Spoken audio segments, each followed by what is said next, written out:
अब हम बात करेंगे समाजीकरण की प्रक्रिया के बारे में, यानी समाजीकरण की प्रक्रिया कैसे चलती है, किन किन स्टेप से चलती है और कहाँ से चलती है। जैसे मैंने आपको बताया कि जन्म से लेकर व्यक्ति के मृत्यु तक समाजीकरण की प्रक्रिया जारी रहती है।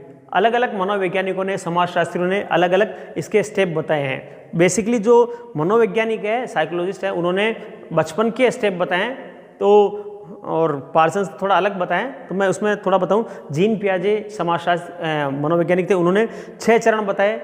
फ्रायड, सिगमंड फ्रायड जो एक बहुत बड़ा नाम है, मनोविज्ञान के जनक माने जाते हैं, उन्होंने, फ्रायड ने 7 चरण बताए। जबकि टालकट पार्सन्स जो है एक समाजशास्त्री, नाम सुना होगा आप लोगों ने, टालकट पार्सन्स अमेरिकी समाजशास्त्री हुए, बहुत प्रसिद्ध नाम था इनका। इन्होंने 4 चरण बताए हैं।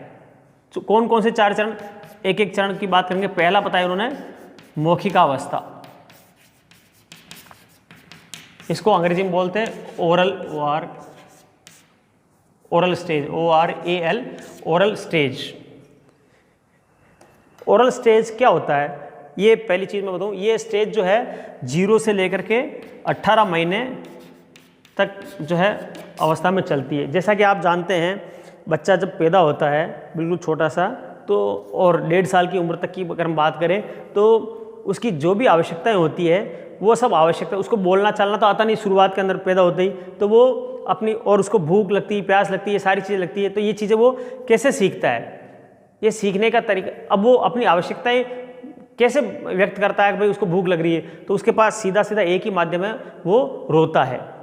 तो अगर हम बात करें तो इसीलिए इसका नाम रखा मौखिक अवस्था, यानी कि वो बच्चा जो है अपनी जितनी भी आवश्यकताएं हैं वो रो करके व्यक्त करता है, और माँ, उसके माँ, दादा दादी या नाना नानी जो भी है, वो संकेत समझ जाते हैं, उस आधार पर जो है उस बच्चे की आवश्यकता की पूर्ति होती है। जैसा कि आप लोगों ने सुना होगा, हम लोग जो है, एक ये कहावत भी है कि बिना रोए तो माँ भी दूध नहीं पिलाती है। तो इसका मतलब क्या हुआ, इसका मतलब सीधा सीधा ये है कि बच्चा अपनी आवश्यकताओं की पूर्ति जो है संकेत दे करके व्यक्त करता है। अभी जैसे आप लोगों को भाषा आती, मुझे आती है, अगर हमें भूख लग रही, प्यास लग रही, तो हम मांग करके चीज़ें ले सकते हैं, मगर बच्चा क्या करेगा, वो सीधी सीधी बात है, रोएगा।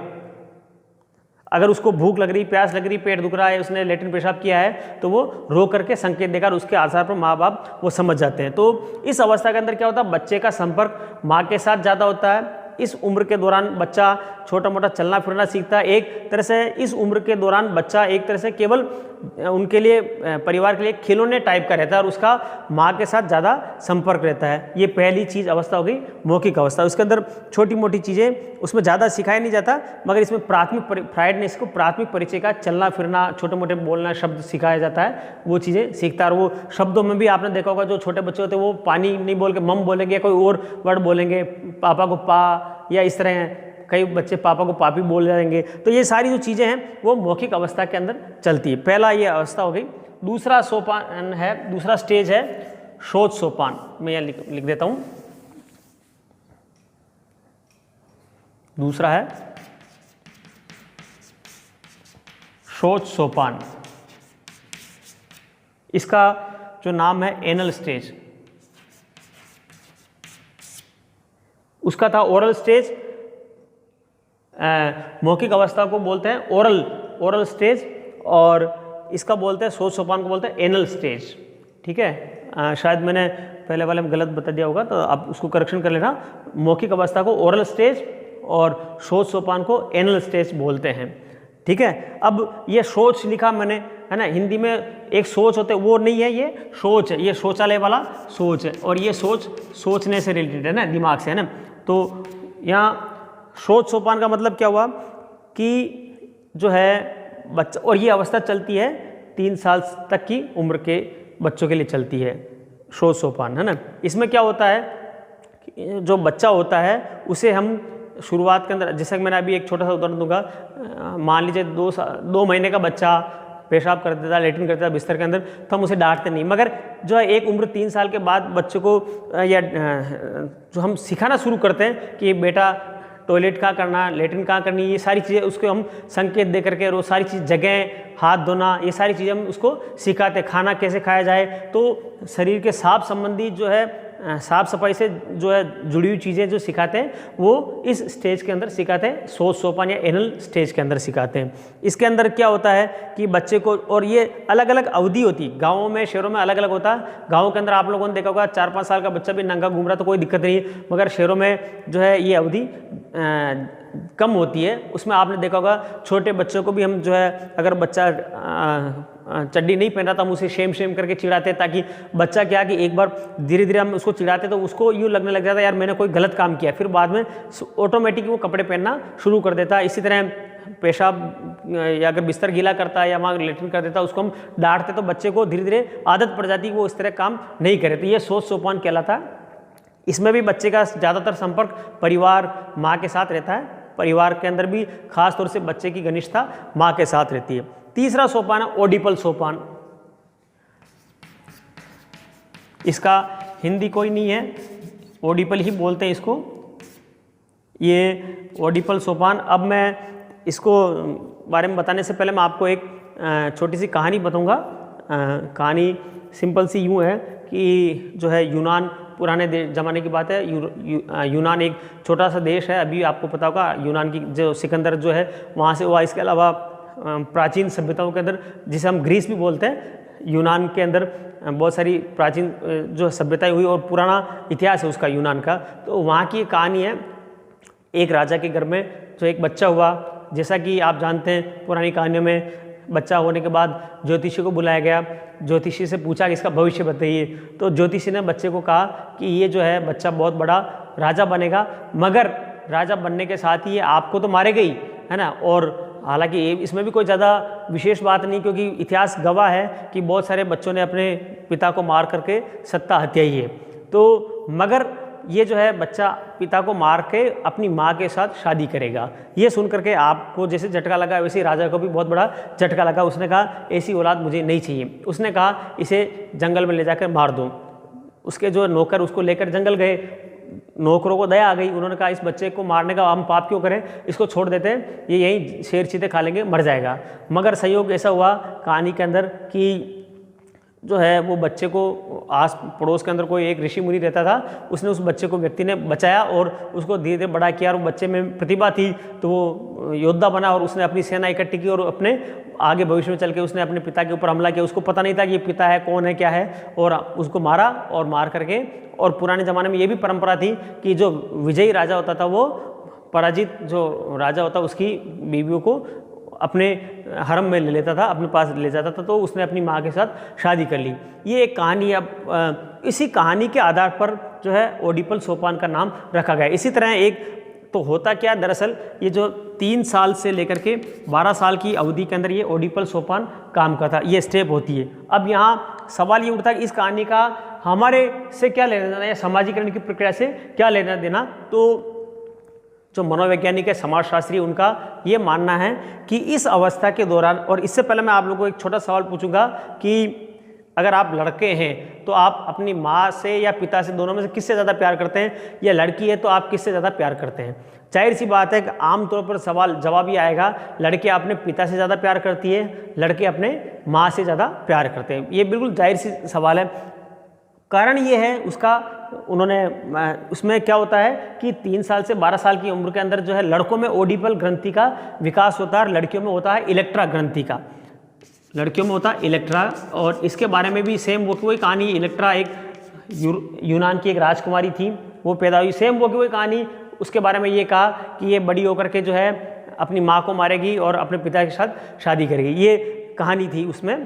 तो अब जो ये सोपान है, इस दौरान क्या होता है, इस अवस्था के अंदर क्या होता है, आमतौर पर बच्चे जो है जैसा कि मैंने बताया विपरीत लिंग, यानी कि अगर लड़की है तो अपने पिता से ज़्यादा प्यार करती है, लड़का है तो अपनी माँ के साथ ज़्यादा प्यार करता है। इसके अलावा वो क्या करते हैं कि उन्हें बच्चों को अपने आपस में अपने माँ बाप का प्यार करना पसंद नहीं आता। तो बच्चे को जो है सीखने, ये एक क्रूशियल स्टेज रहती है, और उसमें क्या बच्चे का अगर सर्वांगीण विकास चाहिए तो उसके उस ओडिपल और उसका भावनात्मक लगाव, ये सारी चीज़ें रहती। तो उसमें क्या 4 आदर्शात्मक स्थितियाँ जो है समाजशास्त्रियों ने बताई है। वो ये बताई है कि पुत्र को पिता का, दूसरा पुत्री को माँ का भरपूर स्नेह मिले, पहली चीज़।